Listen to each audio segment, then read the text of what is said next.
टापस IAS club academy में आप सभी का स्वागत है एक बार पुनः। मित्रों, हम लोग जो है इंडस इसके पहले जो है हम लोग प्राग हड़प्पा जो है हम लोगों ने कंप्लीट किया था। मतलब एक प्राग के इतिहास को कल हम लोगों ने जो है कवर किया था मित्रों। और आज जो है मित्रों हम लोग आदि इतिहास के बारे में पढ़ेंगे। प्राग इतिहास के अंतर्गत कल हम लोगों ने जो है पुरापाषाण काल, मध्य पाषाण काल, नवपाषाण काल और ताम्रपाषाण कालीन संस्कृतियों को कवर किया था मित्रों। और आज हम लोग जो है भारतीय इतिहास की बहुत ही महत्वपूर्ण टॉपिक इंडस वैली सिविलाइजेशन, जिसे सिंधु घाटी सभ्यता कहते हैं, उसको हम लोग जो है प्रारंभ करने जा रहे हैं मित्रों। अपने इस लेक्चर को प्रारंभ करूं इसके पहले मुझे मैं एक लाइन बोलना चाहता हूं वशीरभद्र जी की, कि दुनिया जिसे कहती है जादू का खिलौना, दुनिया जिसे कहती है जादू का खिलौना, मिल जाए तो मिट्टी, ना मिले तो सोना। दुनिया जिसे कहती है जादू का खिलौना, मिल जाए तो मिट्टी और ना मिले तो सोना। और अच्छा सा कोई मौसम, तन्हा सा कोई आलम, अच्छा सा कोई मौसम, तन्हा सा कोई आलम, और रोज़ का है रोना तो बेकार का है रोना, रोज़ का है रोना तो बेकार का है रोना। तो मित्रों, कहने का तात्पर्य है कि हम सभी के लाइफ में कुछ ना कुछ समस्याएं और चुनौतियां आती रहती है। तो हमें जब चुनौतियां रोज़ रोज़ की है, समस्याएं रोज़ रोज़ की हैं, तो रोज़ रोज़ हमें उसके रोने का कोई मतलब नहीं है। इसलिए पूरे मन से अपने स्टडी पर फोकस कीजिए, रेगुलर आप पढ़िए, नोट्स बनाइए, अच्छे से मेहनत कीजिए, अपने एग्ज़ाम पर फोकस कीजिए, और एक दिन हम लोग ज़रूर वहाँ पर पहुँचेंगे जहाँ पहुँचना चाह रहे हैं। ठीक है, तो आइए मित्रों अपने क्लास को आगे बढ़ाते हैं। तो हम लोगों ने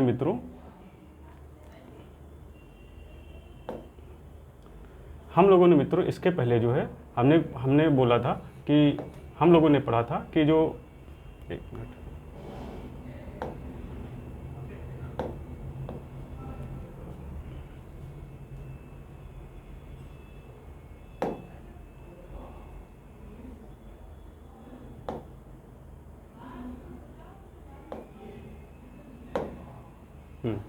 हम लोगों ने इसके पहले जो है जो प्राचीन भारतीय इतिहास था, हम लोगों ने इसके पहले मित्रों जो है प्राचीन भारतीय इतिहास को जो है तीन भागों में बांटा था मोटे तौर पर। एक प्राक इतिहास था, ठीक है, दूसरा आदि इतिहास था,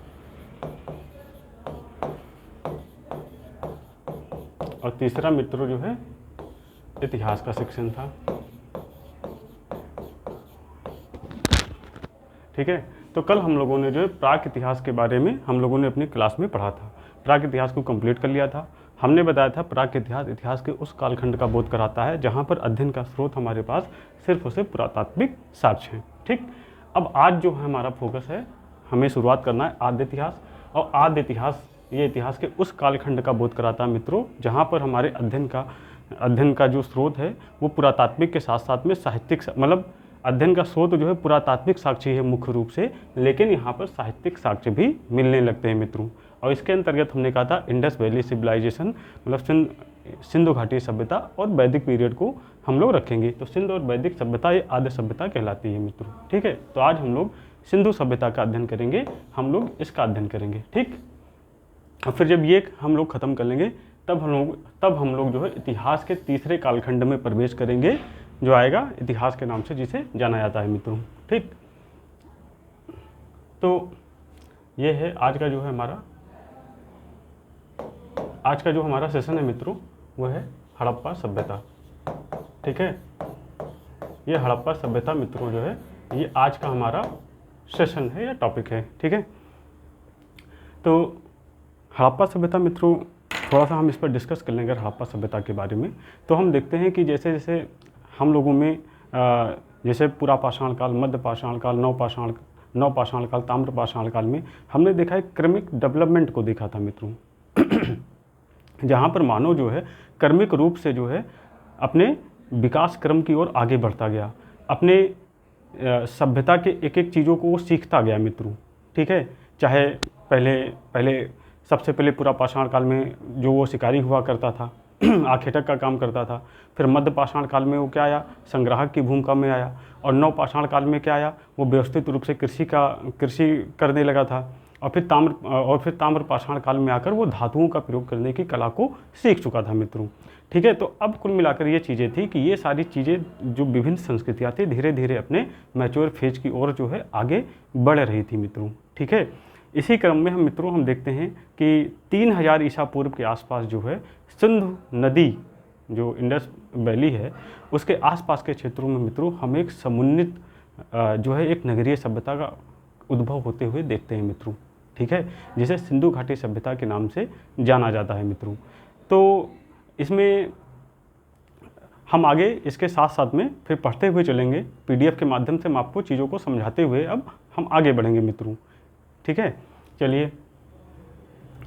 तो इसमें हम देखते हैं कि जो हड़प्पा सभ्यता है, हड़प्पा सभ्यता दक्षिण एशिया की जो है प्रथम जो है नगरीय सभ्यता है। ठीक, हड़प्पा सभ्यता को दक्षिण एशिया की प्रथम नगरीय सभ्यता जो है माना जाता है। ठीक है, सर्वप्रथम हड़प्पा की खोज 1921 ईस्वी में जो है दयाराम साहनी जी ने की थी। ठीक है, उसके बाद जॉन मार्शल ने इस संस्कृति को सैंधो नाम दिया था। ठीक, क्योंकि प्रारंभ में इस संस्कृति के स्थल जो है वह सिंधु तथा उसकी सहायक नदी के किनारे, सिंधु नदी और उसके सहायक नदियों के किनारे मिले थे। इसलिए जॉन मार्शल महोदय ने इसे जो है इंडस वैली सिविलाइजेशन या सिंधु सभ्यता का नाम दिया था मित्रों। जॉन मार्शल ने अपनी पुस्तक Mohenjodaro and the Indus civilization में सुझाव दिया कि इसके नगर अगर सिंधु नदी के बाहर मिलते हैं तो इसको भारतीय सभ्यता का नाम दिया जाए। ये पहले जॉन मार्शल ने कहा था कि अगर सिंधु घाटी सभ्यता के बाहर भी अगर इसके स्थल मिलते हैं तो इसे जो है हम भारतीय सभ्यता का नाम दें। आगे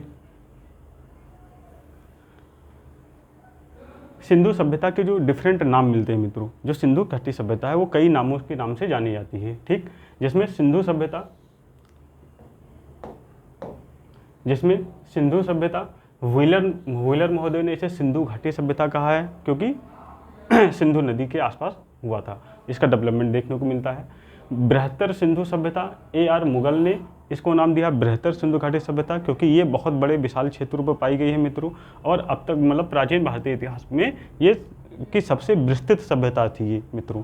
मतलब जो प्राचीन भारतीय इतिहास में अपने समकालीन सभ्यताओं में सबसे बृहद क्षेत्र पर फैली हुई है सभ्यता थी मित्रों।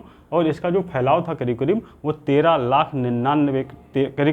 लाख वर्ग किलोमीटर में इसका जो फैलाव मित्रों देखने को मिलता है। हड़प्पा सभ्यता जो है सबसे प्रथम खोजा गया नगर हड़प्पा था हमारा, इसलिए इसका नाम हड़प्पा पड़ा। ठीक है, सिंधु सभ्यता सिंधु नदी के आसपास नगर थे, इस कारण से यह नाम दिया गया था। ठीक है, पहले बता चुके हैं। सिंधु सरस्वती सभ्यता, कुछ विद्वान यह नाम देते हैं कि सिंधु और सरस्वती सभ्यता क्योंकि इसके बहुत सारे स्तर सिंधु व सरस्वती नदी के बीच के क्षेत्रों में पाए गए हैं मित्रों, तो इसे सिंधु व सरस्वती सभ्यता के नाम से भी जाना जाता है। उसके बाद कांस्ययुगीन सभ्यता, तो सिंधु निवासियों ने जो है टिन को और तांबे को मिलाकर पहली बार मिश्र धातु कांसा का प्रयोग किया था, इसलिए इसे कांस्ययुगीन सभ्यता भी मित्रों कहा जाता है। उसके बाद प्रथम नगरीय सभ्यता, और इसे प्रथम नगरीय क्रांति भी कही जाती है मित्रों, क्योंकि सिंधु घाटी सभ्यता के दौरान हम देखते हैं कि समकालीन विश्व की सबसे समुन्नत ये नगरीय अर्थव्यवस्था थी मित्रों, और इसके जो नगरीय गुण थे वो अपने समकालीन सभ्यताओं में सर्वोत्कृष्ट थे मित्रों। चाहे इसकी सड़क व्यवस्था हो, चाहे इसकी नालियों की व्यवस्था हो, चाहे इसके भवन निर्माण की व्यवस्था हो, चाहे इसका एडमिनिस्ट्रेशन प्रशासन की को हम देख सकते हैं मित्रों, तो ये इतने समुन्नत अवस्था में थे, तो उनको देखते हुए इसे प्रथम नगरीय क्रांति भी कहा जाता है।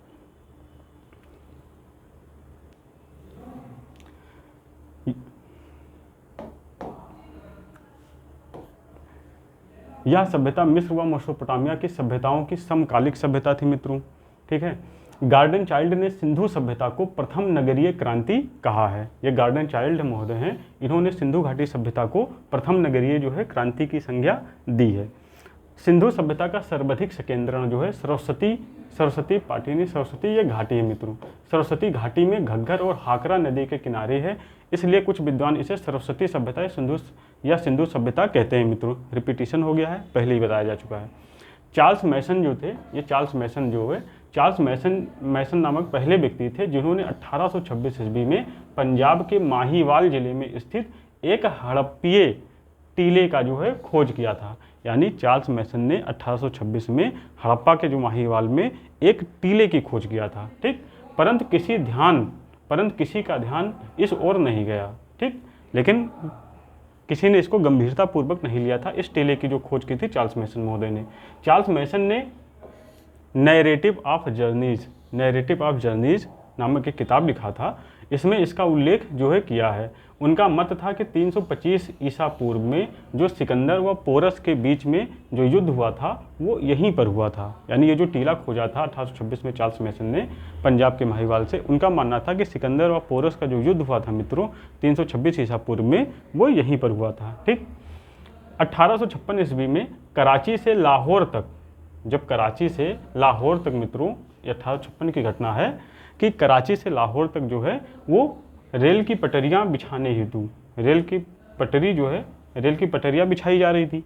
तो उस दौरान जॉन ब्रंटन और विलियम ब्रंटन महोदय ने हड़प्पा का टीला था, वहाँ से प्राप्त ईंटों के रोड़ों का प्रयोग जो है इस रेल की पटरियों के निर्माण में किया था। आज भी मित्रों हम लोग देखते हैं कि जो रेल की पटरियाँ बनाई जाती हैं उनके हम लोग देखते हैं कि उनके नीचे क्या बिछाई जाती है, पत्थर बिछाए जाते हैं। तो हड़प्पा सभ्यता की जो ईंटें थीं तो उनके इतने ईंटों की गुणवत्ता इतनी अच्छी थी कि उस कंडीशन में, मतलब आज के 200-250 साल पहले भी वो जो है, मतलब करीब 2000 और 2000 पीछे आइए, करीब मोटे तौर पर 4000 साल के बाद भी जो है वो बहुत ही मजबूत अवस्था में थी। तो उनका प्रयोग जो है ईंट की पटरिया जो पटरियाँ बिछाई गई लोहे की, उसके नीचे ईंट मतलब पत्थर के रूप में भी उसका प्रयोग जो है किया गया था, उसको सहारा देने के लिए पटरियों को।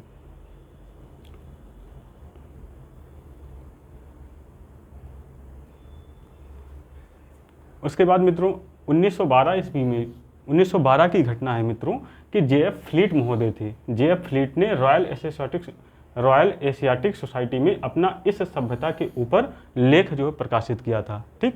तो जे.एफ. फ्लीट महोदय ने इस पर एक लेख प्रकाशित किया था। और 1921 ईस्वी में 1921 की घटना है कि भारतीय पुरातत्व सर्वेक्षण विभाग के महानिदेशक थे जॉन मार्शल महोदय।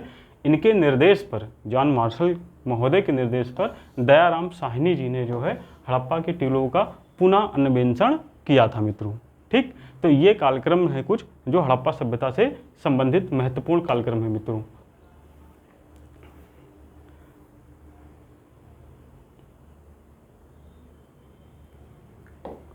उसके बाद मित्रों अगर हम हड़प्पा सभ्यता के काल निर्धारण की बात करें, ठीक है, तो मित्रों देखिए हम लोग प्रीलिम्स के पॉइंट ऑफ व्यू से इसका हम लोग अध्ययन कर रहे हैं, तो हमें इसके जो है बहुत ज़्यादा हमें इसके कॉम्प्लिकेशन में नहीं जाना है कि पता चले मैं आपको यहाँ 10 लोगों का लिस्ट बनाकर दे दूँ आपको और कहूँ कि इनके अनुसार ये, इनके अनुसार ये, इनके अनुसार ये, इनके अनुसार ये, तो उसका कोई मतलब नहीं, क्योंकि आपके प्रीलिम्स के दृष्टि से कहीं कोई इंपॉर्टेंट वो चीज़ें नहीं है। ये है कि सिंधु सभ्यता के काल निर्धारण को लेकर विभिन्न इतिहासकारों के बीच में विवाद है मित्रों, ठीक है। इस विवाद में सब लोग जो है अपने अपने एविडेंस के आधार पर हड़प्पा सभ्यता का कालक्रम जो है निर्धारण करने का जो है प्रयास किए हैं मित्रों। लेकिन जो है उसमें जो सबसे ऑथेंटिक माना जाता है वो रेडियो कार्बन तिथि माना जाता है मित्रों, ठीक। ये रेडियो कार्बन तिथि है, ये मोटे तौर पर कहता है कि हड़प्पा सभ्यता 3500 ईसा पूर्व से लेकर 1300 ईसा पूर्व में मानी जाती है। अब मित्रों रेडियो कार्बन तिथि की भी अगर हम बात करें तो कई भिन्न स्रोतों में भिन्न मिलता है। जितनी आप किताबें पढ़ोगे मोटे तौर पर उतने आपको फैक्ट मिलेंगे, ठीक है। तो इसके लिए आपको मोटे तौर पर परेशान नहीं होना है। हड़प्पा सभ्यता में भी काल निर्धारण को लेकर आपको बहुत ज़्यादा परेशान नहीं होना है। मोटे तौर पर एक काल निर्धारण हमें समझने के लिए बस याद होना चाहिए कि हाँ मोटे तौर पर इतने से इतने के बीच में जो है ये सभ्यता जो है एग्जिस्ट करती थी मित्रों। तो जो रेडियो कार्बन तिथि है ये 3500 ईसा पूर्व से लेकर जो है 1300 ईसा पूर्व तक का ये बताता है कि ये सभ्यता इतने से लेकर यहाँ तक थी, ठीक है। तो ये जो इंडस वैली सिविलाइजेशन थी, अगर मोटे तौर पर इसे हम बांटें तो इसे 3 भागों में, इंडस वैली जो सिविलाइजेशन है मित्रों इसे मोटे तौर पर जो है 3 भागों में हम बांटते हैं, ठीक है। एक प्राक हड़प्पा या इसे कहते हैं आरंभिक हड़प्पा, ठीक है, आरंभिक हड़प्पा कहते हैं। दूसरा कहते हैं परिपक्व हड़प्पा, ठीक है। और तीसरा हम क्या कहते हैं, पतनशील हड़प्पा, पतनशील हड़प्पा, पतनशील हड़प्पा। ठीक है। अब मित्रों समस्या इस बात की है कि कुछ लोग क्या करते हैं कि जो परिपक्व हड़प्पा के फेज को जो है ही हड़प्पा सभ्यता का मूल इस परिपक्व हड़प्पा से ही जो है हड़प्पा सभ्यता की मूल तिथि का निर्धारण कर लेते हैं। कुछ लोग जो है मतलब इसी फेज को कुछ लोग जो है एक्चुअल हड़प्पा सभ्यता मानते हैं। कुछ लोग ये प्राक हड़प्पा या आरंभिक हड़प्पा को भी इसमें काउंट करते हुए हड़प्पा सभ्यता को मानते हैं, और कुछ लोग जो है ये पतनशील हड़प्पा को भी इसमें शामिल करते हुए मानते हैं मित्रों। तो अब आप ये सोचिए कि जो विभिन्न इतिहासकार हैं सबका नरेशन जो है अलग अलग है। ठीक, जिनका नरेशन इस पर फोकस होगा वो हड़प्पा सभ्यता को मोटे तौर पर क्या मानेंगे, 2500 से लेकर 1700 ईसा पूर्व के बीच में मानेंगे। जिन इतिहासकारों का नरेशन इन दौरों को लेकर है तो वो क्या मानेंगे, वो मानेंगे कि जो है मोटे तौर पर 3500 से लेकर जो है 2000 ईसा पूर्व के आसपास मानेंगे। और जो इतिहासकार इन तीनों को मिलाकर जो हड़प्पा सभ्यता का काल निर्धारण करते हैं तो मोटे तौर पर उनका ये यहाँ तक जाता है। ठीक, क्योंकि इसमें पूर्व हड़प्पा, परिपक्व हड़प्पा और पतनशील हड़प्पा तीनों को जो है शामिल किया गया है। तो हम देखते हैं कि जैसे मानते हैं कि हड़प्पा सभ्यता का जब पतन हुआ था मित्रों तो वो अपने स्थानीय संस्कृतियों में जो है परिवर्तित हो गई थी। ठीक है, तो मोटे तौर पर रेडियो कार्बन तिथि जो है इसको लेकर भी आपको ये परेशान नहीं होना है, क्योंकि ये भी कई किताबों में अलग अलग मिलेगा। आप मतलब ये ना सोचिएगा कि सर गलत पढ़ा कर चले गए, इस पर आप ध्यान दीजिएगा, क्योंकि डिफरेंट बुक में डिफरेंट चीज़ें मिलती है। ये मोटे तौर पर मैंने समझने के लिए आपको बताया है कि रेडियो कार्बन तिथि से 3500 ईसा पूर्व से 1300 ईसा पूर्व तक का इसका कालावधि मिलता है मित्रों। और जो NCERT जो है NCERT ये 2300 ईसा पूर्व से लेकर 1750 ईसा पूर्व तक का इसका जो है कालावधि बताता है मित्रों। अब आगे हम देखें तो सिंधु सभ्यता के निर्माता कौन थे मित्रों। ठीक है, सिंधु सभ्यता के निर्माता कौन थे। तो अब सिंधु सभ्यता के अब देखिए मित्रों, क्योंकि हमारा जो निर्भरता है इंडस वैली सिविलाइजेशन को भी जानने की और वैदिक सिविलाइजेशन को भी जानने की, मोटे तौर पर अभी क्या है वो पुरातात्विक साक्ष्य है। जो इंडस वैली सिविलाइजेशन है उसको जानने का जो मूल स्रोत क्या है, पुरातात्विक साक्ष्य है, क्योंकि साहित्यिक साक्ष्य अभी खोजे तो गए हैं लेकिन उनको पढ़ा नहीं जा सका है। तो इस वजह से मित्रों हमें विभिन्न मतलब एक्चुअल फिगर या एक्चुअल जानकारी प्राप्त करने में बहुत सारी चुनौतियां आती हैं मित्रों, और उसमें विभिन्न विद्वानों का इंटरप्रिटेशन काम आता है मित्रों। तो हम विभिन्न विद्वानों को इंटरप्रिटेशन के माध्यम से एक सर्वमान्य निष्कर्ष निकाल लेते हैं। मोटे तौर पर हम समझ लेते हैं कि हाँ इसकी ये कैरेक्टरिस्टिक थी। तो जैसे सिंधु सभ्यता के निर्माता की बात करें तो इसमें भी जो है विभिन्न विद्वानों का अलग अलग जो है मत निकल कर आता है मित्रों। ठीक, कई विद्वान हैं वो कहते हैं ये प्रोटो ऑस्ट्रेलाइड से सिंधु सभ्यता के निर्माता थे। कुछ लोग कहते हैं भूमध्य सागरीय लोग थे ये सिंधु सभ्यता के निर्माता थे। कुछ लोग कहते हैं मंगोलाइड से सिंधु सभ्यता का निर्माता थे। कुछ लोग कहते हैं अल्पाइन जनजातियों से या अल्पाइन जातियों से जो है सिंधु सभ्यता का निर्माण हुआ। ठीक, इसमें जो मोटे तौर पर हमें मित्रों विवाद में नहीं पड़ना कि किससे क्या हुआ, किससे जो है किसने निर्माण किया, किसी को नहीं पता है, पक्के तौर पर किसी को नहीं पता है। लेकिन मोटे तौर पर जो भी इतिहासकारों का सर्वमान्य मत है वो भूमध्य सागरीय मित्रों।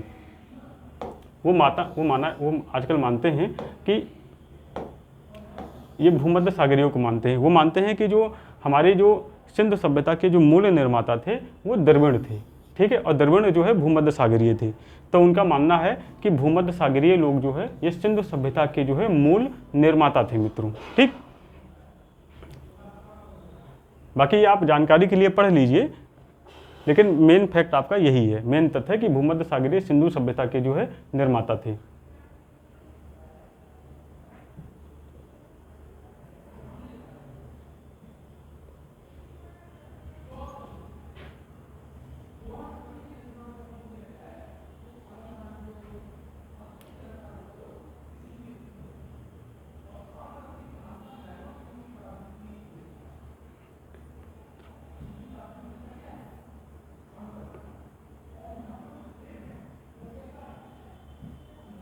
एक मिनट।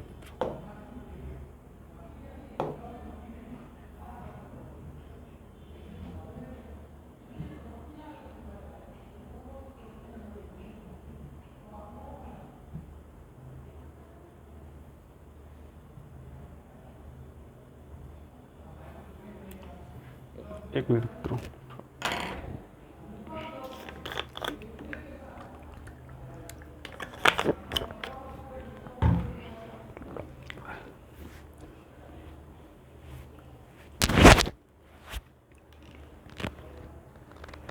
अब आ जाए मित्रों हम इंडस वैली सिविलाइजेशन के उद्भव के बारे में।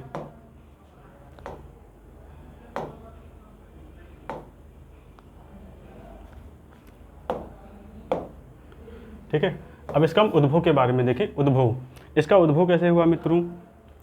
तो उद्भव तो सिंधु घाटी सभ्यता के उद्भव को लेकर भी मित्रों विभिन्न विद्वानों के बीच में विवाद का मुद्दा है। कुछ विद्वान इसे कहते हैं कि मिस्र और कुछ विद्वानों का मानना है कि सिंधु घाटी सभ्यता का निर्माण जो है विदेशी तत्वों के द्वारा हुआ था, या विदेशी आयातित विचारों के साथ में हुआ था, या विदेशी जो सुमेरियाई सभ्यता थी उसकी कॉलोनी के रूप में हुआ था।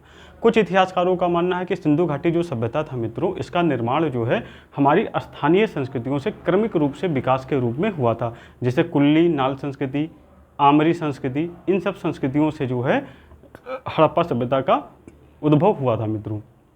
तो हमें फिर वही एक बात है कि हमें विवाद में नहीं पड़ना, हमें मोटे तौर पर समझ लेना है कि सिंधु घाटी सभ्यता के उद्भव से संबंधित विभिन्न सिद्धांत हैं, विभिन्न इतिहासकारों के बीच जो है विभिन्न इतिहासकारों का अपना अपना एक व्यू है मित्रों। ठीक है, तो इसे एक स्वदेशी उद्भव का जो सिद्धांत है हमारा, ये फेयर सर्विस हैं, अमलानंद घोष हैं, अल्चिन हैं, SR राव हैं, DP अग्रवाल हैं, ये मोटे तौर पर ये इतिहासकार हैं। इनका मानना है कि सिंधु घाटी सभ्यता का निर्माण स्थानीय संस्कृति कुल्ली नाल कोटदीजी आमरी इन सब संस्कृतियों से क्रमिक रूप से विकसित हुई ये सभ्यता थी। क्यों? क्योंकि हड़प्पा सभ्यता में जो हड़प्पा सभ्यता की जो विशेषताएं हैं नगरीय सभ्यता की, उसके आरंभिक साक्ष्य जो है इन सभ्यताओं से प्राप्त होते हैं मित्रों। ठीक है, तो इस वजह से इन विद्वानों का मानना है कि हड़प्पा सभ्यता जो है स्थानीय संस्कृतियों से क्रमिक रूप से विकसित हुई थी।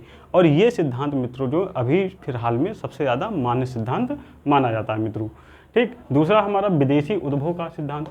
विदेशी उद्भव में जो क्रेमर हैं, मार्शल हैं, व्हीलर हैं, गार्डन चाइल्ड हैं और DD कोसाम्बी हैं, ये आदि विद्वान जो कहते हैं कि सिंधु सभ्यता का जो उद्भव है वो मिस्र या मेसोपोटामिया सभ्यता के साथ में मिस्र या सुमेरियाई सभ्यता और मेसोपोटामिया सभ्यता के लोगों के कारण जो है हड़प्पा सभ्यता का उद्भव हुआ था मित्रों। इसमें जो है किस आधार पर कहते हैं, इनका जो आधार ये है, ये कहते हैं कि जैसे सुमेरियाई सभ्यता या जो मिस्र की सभ्यता मेसोपोटामिया की जो सभ्यता थी ये नगरीय सभ्यता थी मित्रों। ठीक है, और हड़प्पा सभ्यता भी एक नगरीय सभ्यता थी। तो इस वजह से जो है हड़प्पा सभ्यता का निर्माण सुमेरियाई सभ्यता से हुआ। ये कहते हैं कि दोनों सभ्यता में जो है वहाँ सुमेरियाई सभ्यता में भी लिपि का प्रयोग किया जाता था और हड़प्पा सभ्यता में भी लिपि का प्रयोग किया जाता था। इस वजह से क्या है, दोनों सभ्यताएँ जो हैं मतलब सुमेरियाई सभ्यता से हड़प्पा सभ्यता का निर्माण हुआ। ये कहते हैं कि मित्रों वहाँ पर अगर हम नगरीय विन्यास देखें, जो बस्ती का स्वरूप देखें, जो वहाँ कच्ची और पक्की दोनों ईंटों का प्रयोग किया जाता था मित्रों नगर निर्माण में, यहाँ भी कच्ची पक्की ईंटों का प्रयोग किया गया है। तो इन कुछ आधारों पर जो है ये विद्वान कहते हैं कि हड़प्पा सभ्यता का निर्माण जो है सुमेरियाई सभ्यता से हुआ था। लेकिन मित्रों इसमें जो है कुछ इसमें विवाद है। विवाद ये है कि जैसे अगर मिस्र और मेसोपोटामिया की सभ्यता नगरीय सभ्यता और हड़प्पा दोनों सभ्यता नगरीय थी, लेकिन जो हड़प्पा की सभ्यता थी अपने समकालीन सभ्यताओं में सर्वश्रेष्ठ नगरीय सभ्यता थी मित्रों। तो जो सभ्यता किसी के प्रभाव से जो है नगरीय सभ्यता बनी होगी मित्रों, वो सभ्यता क्या है, वो सभ्यता अपने मूल सभ्यता से सर्वश्रेष्ठ कैसे हो सकती है, एक विवाद का बिंदु ये है मित्रों। दूसरा, अगर हम लिपि के प्रयोग की बात करें मित्रों, तो हम देखते हैं कि जो वहाँ सुमेरिया की सभ्यता है उनकी लिपि जो है कीलाकार है मित्रों, जबकि इंडस वैली सिविलाइजेशन का जो हमारा जो लिपि है मित्रों वो पिक्टोग्राफिक है, यानी चित्रात्मक है मित्रों।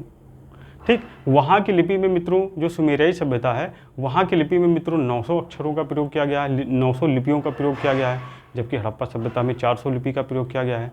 तो इन सारी चीज़ों को देखते हुए मित्रों इस विदेशी उद्भव के सिद्धांत को जो है हम लोग पूर्ण रूप से स्वीकार नहीं कर पाते हैं। ठीक, तो इसी के क्रम में स्वदेशी उद्भव मतलब कई विद्वान जो है स्वदेशी उद्भव का सिद्धांत प्रस्तुत करते हैं जो काफ़ी हद तक जो है सही भी है, और सर्वकालिक समय में सबसे मान्य सिद्धांत स्वदेशी उद्भव का ही है मित्रों।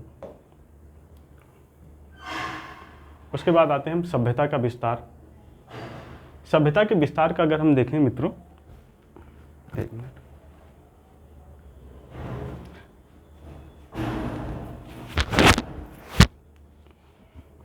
सभ्यता के अगर विस्तार की हम बात करें मित्रों, सभ्यता का विस्तार, तो सभ्यता का विस्तार हम देखते हैं तो अफगानिस्तान में, पाकिस्तान में एवं भारत में इन दो देशों में सैंधव सभ्यता का विस्तार मिलता है। अफगानिस्तान, पाकिस्तान एवं भारत, इन दो नहीं मित्रों, 3 देशों में, इन 3 देशों में जो है सैंधव सभ्यता का जो विस्तार मिलता है मित्रों। ठीक, अब अफगानिस्तान में इस सभ्यता से संबंधित जो 2 पुरा स्थल हैं वो सुर्तघोई हैं और मुंडी गाक जो है खोजे गए हैं, ये अफगानिस्तान से खोजे गए हैं। तो प्रीलिम्स परीक्षा में कई बार क्वेश्चन पूछता है कि सुर्तघोई कि हड़प्पा कालीन स्थल सुर्तघोई और मुंडी घाट कहाँ स्थित हैं, तो अफगानिस्तान में स्थित है मित्रों। और बाकी पाकिस्तान में तो हड़प्पा सभ्यता के पाकिस्तान और भारत में जो बहुत सारे स्थल पाए गए हैं मित्रों। ठीक है, तो वहाँ तो कोई कन्फ्यूजन है नहीं, लेकिन इन दोनों में जो है ये प्रीलिम्स के पॉइंट ऑफ व्यू से इंपॉर्टेंट है, क्योंकि 2 ही साइट ऐसी हैं जो अफगानिस्तान में पाई गई हैं, एक सुर्तघोई है, दूसरा मुंडी घाट है। ठीक, अब हड़प्पा सभ्यता के अगर हम विस्तार की बात करें मित्रों, तो ये जो है 12,99,000 वर्ग किलोमीटर, 12,99,000 वर्ग किलोमीटर में फैली हुई जो है सभ्यता थी मित्रों। ठीक है, 12,99,000 वर्ग किलोमीटर में फैली हुई सभ्यता थी मित्रों, जो अपने समकालिक समय में किसी भी सभ्यता की तुलना में एक बहुत बड़ा क्षेत्र को जो है कवर करती है मित्रों। और इसका जो संरचना था जो इंडस वैली सिविलाइजेशन का, वो त्रिभुजाकार था, कुछ इस तरीके का था। ठीक, कुछ इस तरीके का इनका जो है इनकी संरचना थी। ठीक, त्रिभुजाकार, जो पूरी इंडस वैली सिविलाइजेशन का स्वरूप है वो त्रिभुजाकार है। ठीक, अब जो इंडस वैली सिविलाइजेशन का जो सबसे उत्तरी स्थल कौन सा था मित्रों, मांडा था। ठीक, मांडा जो कि चेनाब नदी के तट पर स्थित था, ये सबसे उत्तरी स्थल था। इसी प्रकार से सबसे दक्षिणी स्थल जो था दाइमाबाद था, जो इस समय महाराष्ट्र में पड़ता है ये साइट मित्रों, और ये प्रावरा नदी के तट पर स्थित था। बहुत ही इंपॉर्टेंट फैक्ट है मित्रों, आपके प्रीलिम्स के पॉइंट ऑफ व्यू से, चाहे आरओ एआरओ की परीक्षा हो, बीओ की परीक्षा हो, या पीसीएस की प्रारंभिक परीक्षा हो, या कोई अन्य कॉम्पिटिटिव एग्जाम हो, बहुत ही महत्वपूर्ण फैक्ट है ये कि मांडा चेनाब नदी के तट पर स्थित था, हड़प्पा सभ्यता का सबसे उत्तरी स्थल था। दाइमाबाद हड़प्पा सभ्यता का सबसे दक्षिणी स्थल था, ये परवरा नदी के तट पर स्थित था। आलमगीरपुर जो उत्तर प्रदेश में, आधुनिक उत्तर प्रदेश में स्थित है, मेरठ जिले में पड़ता है मित्रों, ये हिंडन नदी पर स्थित था और हड़प्पा सभ्यता का सबसे पूर्वी स्थल था।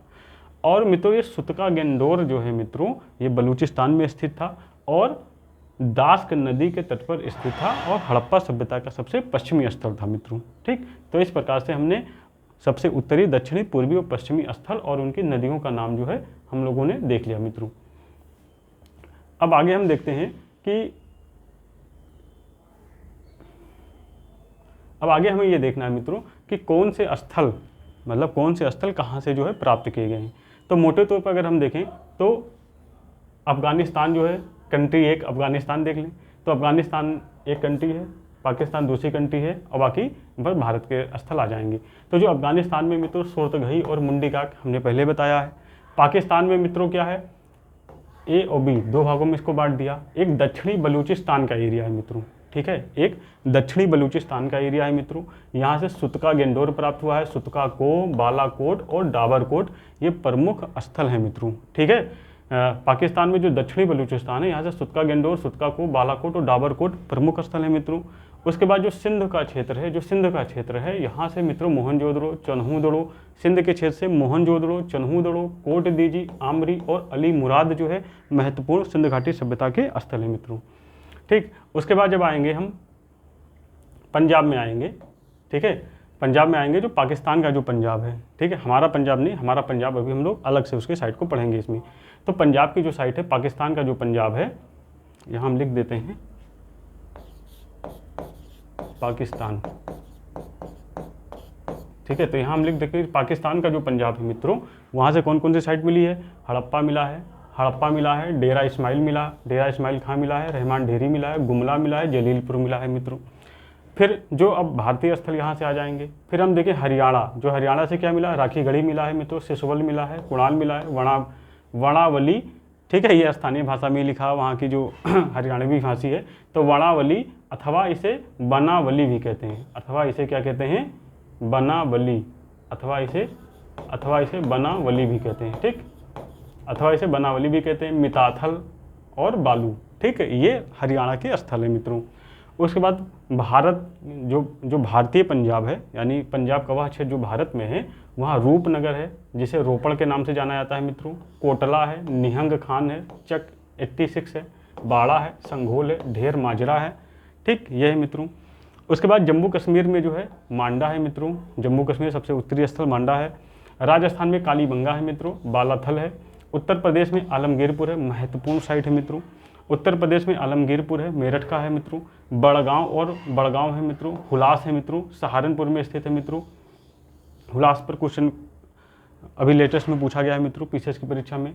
मांडी है मित्रों, पीसीएस 2020 की प्रारंभिक परीक्षा में पूछा गया प्रश्न मित्रों कि मांडी कहाँ पर स्थित है हमारा, तो मुजफ्फरनगर जिले में स्थित है, ये उत्तर प्रदेश की साइट है मित्रों। ठीक है, मांडा जम्मू कश्मीर में स्थित है, मांडी उत्तर प्रदेश में स्थित है, और मंडी ये जो हिमाचल प्रदेश में स्थित है मित्रों। ठीक है, जिसमें से सिंधु घाटी सभ्यता के 2 स्थल है, एक मांडा और मांडी है मित्रों। ठीक, उसके बाद सनौली है मित्रों, बागपत। सनौली जो है वो बागपत जिले में है। ठीक, सनौली बागपत जिले में है।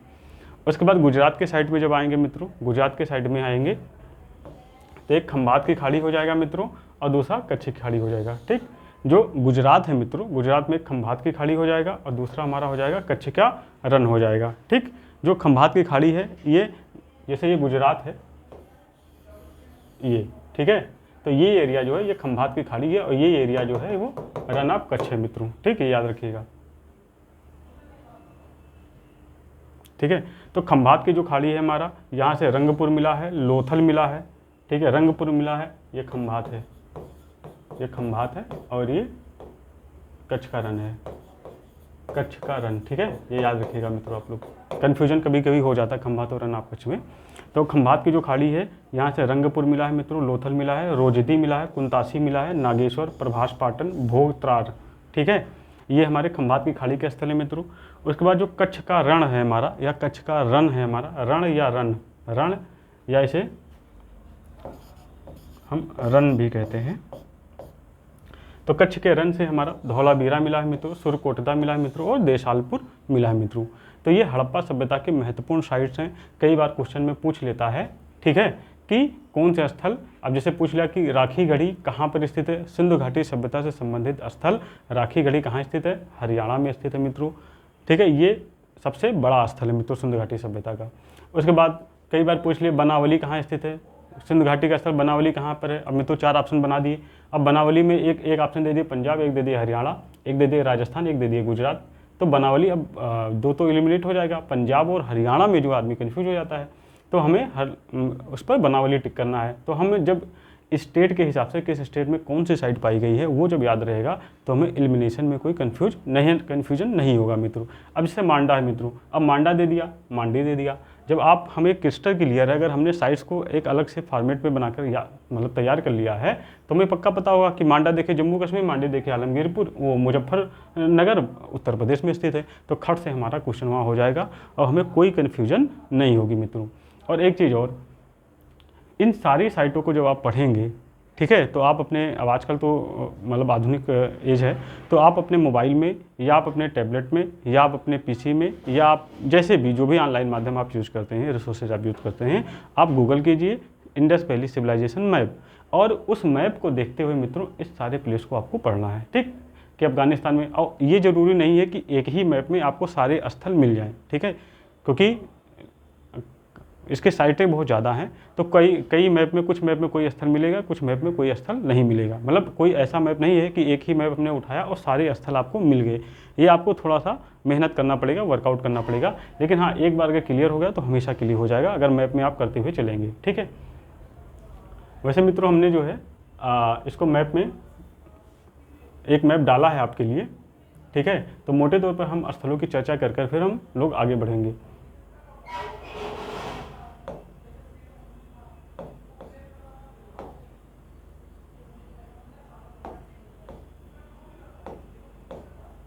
ठीक है, चलिए, तो अब जैसे मित्रों ये थोड़ा कुछ धुंधला आ गया है, हमें लगता है, 1 मिनट।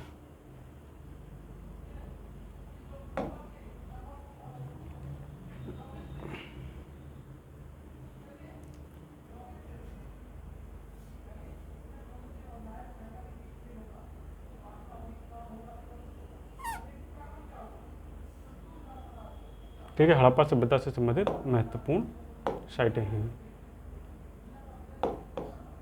ठीक है, अब जैसे अगर हम देखें, चलिए, ये सुतका गंडोर है मित्रों, सबसे पश्चिमी स्थल है हमारा। ये आलमगीरपुर है, सबसे पूर्वी स्थल है मित्रों, ठीक है। और यहाँ पर देखिए वो दाइमाबाद नहीं दिया हुआ है, तो आप उसे दूसरे मैप में देख लेंगे, ठीक। यहाँ रोजदी है, यहाँ रंगपुर है, यहाँ सुरकोटदा है, देसालपुर है, दिसालपुर या देसालपुर भी इसे कहते हैं मित्रों। ये ढोलाबीरा लिखा हुआ है, इसे ढोलाबीरा या धौलाबीरा भी कहते हैं, ढोलाबीरा या धौलाबीरा भी कहते हैं इसे। ये दिसालपुर लिखा हुआ है, इसे देसालपुर, इसे देसालपुर भी कहते हैं मित्रों, ठीक है। सुरकोटरा, इसे सुरकोटदा भी कहते हैं मित्रों, ठीक है। इसे सुरकोटदा, कोटदा भी कहते हैं मित्रों, ठीक है।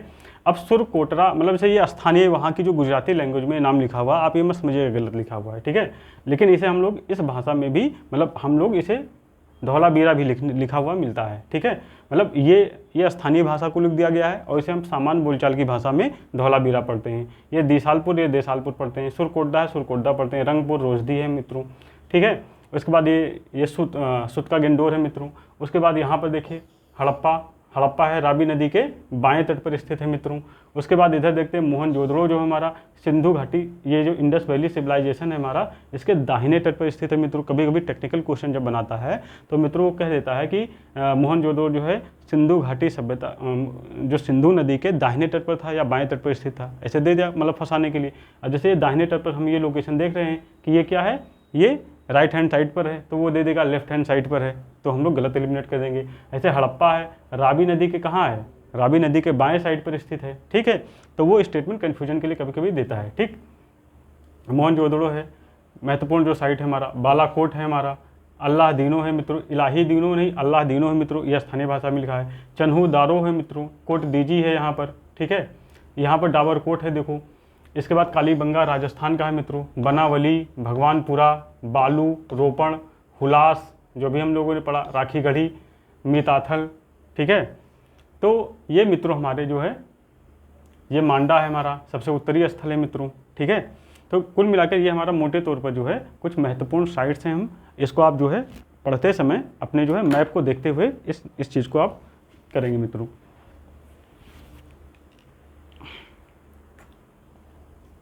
आगे बढ़ते हैं।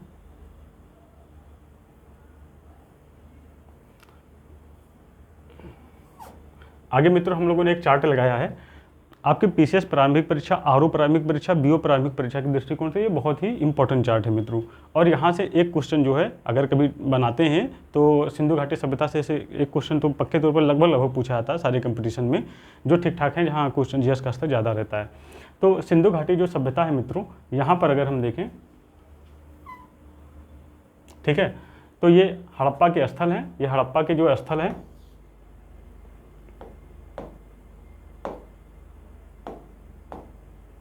ये हड़प्पा के स्थल हैं, उनकी अवस्थिति है, ये खोज करता है, ये वर्ष है और ये नदी है जिस पर जो है स्थित था मित्रों। तो कई बार पूछता है कि हड़प्पा सभ्यता कहाँ पर स्थित है, तो माउंट गोमरी पाकिस्तान में स्थित है। हड़प्पा सभ्यता के खोजकर्ता कौन थे, दयाराम साहनी जी थे। कब खोजा था, 1921 ईस्वी में खोजा था। किस नदी के तट पर स्थित है, तो रावी नदी के तट पर स्थित है मित्रों, ठीक। तो ये जो हड़प्पा है ये माउंट गोमरी पाकिस्तान में स्थित है। दयाराम साहनी ने इसको खोजा था 1921 ईस्वी में, रावी नदी के तट पर स्थित है मित्रों। उसके बाद जो मोहनजोदड़ो है हमारा, ये लड़काना पाकिस्तान में स्थित है मित्रों, ठीक है। राखाल दास बनर्जी ने इसको खोजा था मित्रों, 1922 ईस्वी में खोजा था और सिंधु नदी के तट पर स्थित है।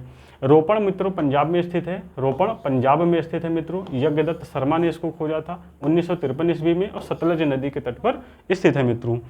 उसके बाद लोथल जो है हमारा, ये अहमदाबाद के गुजरात में स्थित है मित्रों, मैप में भी हमने दिखाया था।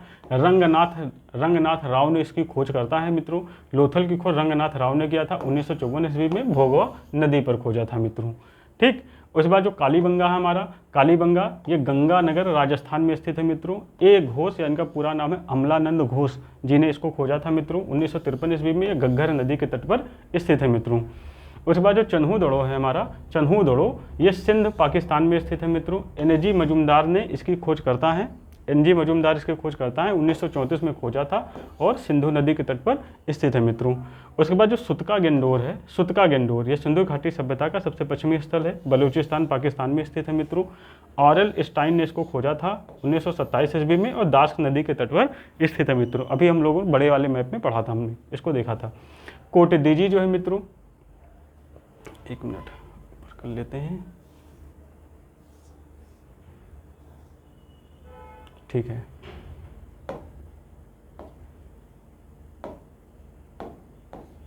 हाँ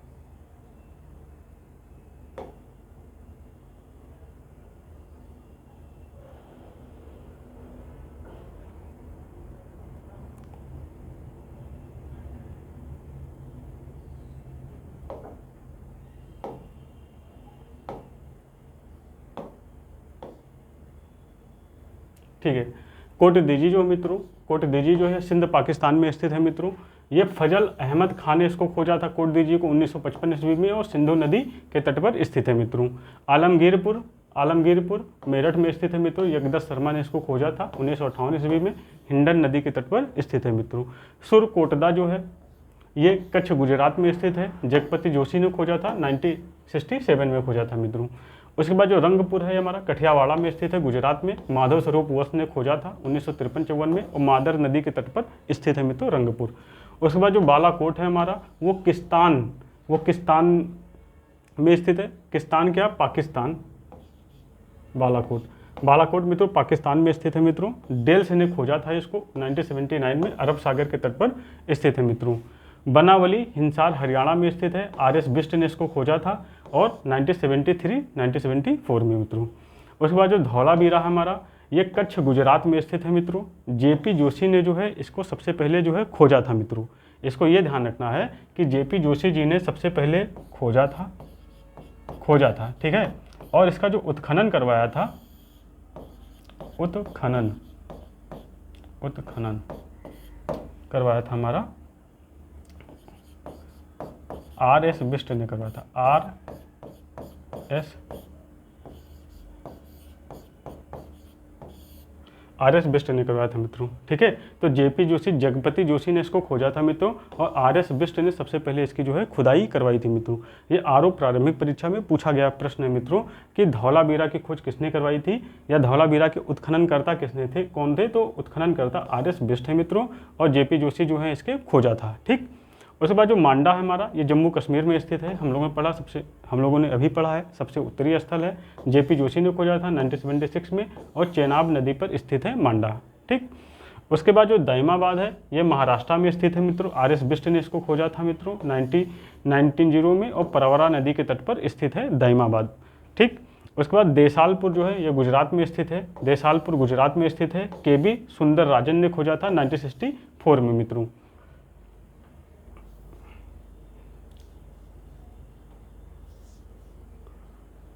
उसके बाद आगे हम देख लेंगे ये भगवानपुरा है मित्रों। इसकी ये जो है हरियाणा में स्थित स्थल है, और जगपति जोशी ने इसको खोजा था, और ये सरस्वती नदी के तट पर स्थित है मित्रों। तो इस प्रकार से हमारे प्रमुख स्थल, उनके प्रमुख स्थल हो गए, खोजकर्ता हो गए, और जो है किस नदी के तट पर स्थित है और कब खोजा गया, ये आपको सारी महत्वपूर्ण जानकारी हमने आपको दे दी है। तो मित्रों इस प्रकार से इंडस वैली सिविलाइजेशन का ये पहला लेक्चर जो है हम यहीं पर समाप्त करना चाहेंगे, और अगले लेक्चर में हम मित्रों क्रमिक रूप से आगे सिंधु घाटी सभ्यता के विभिन्न स्थलों के बारे में हम चर्चा करेंगे, जो आपकी प्रारंभिक परीक्षा की दृष्टि से बहुत ही महत्वपूर्ण है मित्रों। तो आप सभी का बहुत बहुत धन्यवाद मित्रों। आप लगातार वीडियो को ऐसे देखते रहिए, ऐसे लाइक शेयर और सब्सक्राइब भी करते रहिए मित्रों, अगर आपको वीडियो पसंद में आ रहा है, कि जिससे कि हमारे संस्थान के वीडियो आपको सतत रूप से मिलते रहें मित्रों। ठीक है, चलो मिलते हैं नेक्स्ट लेक्चर में। धन्यवाद मित्रों, थैंक यू।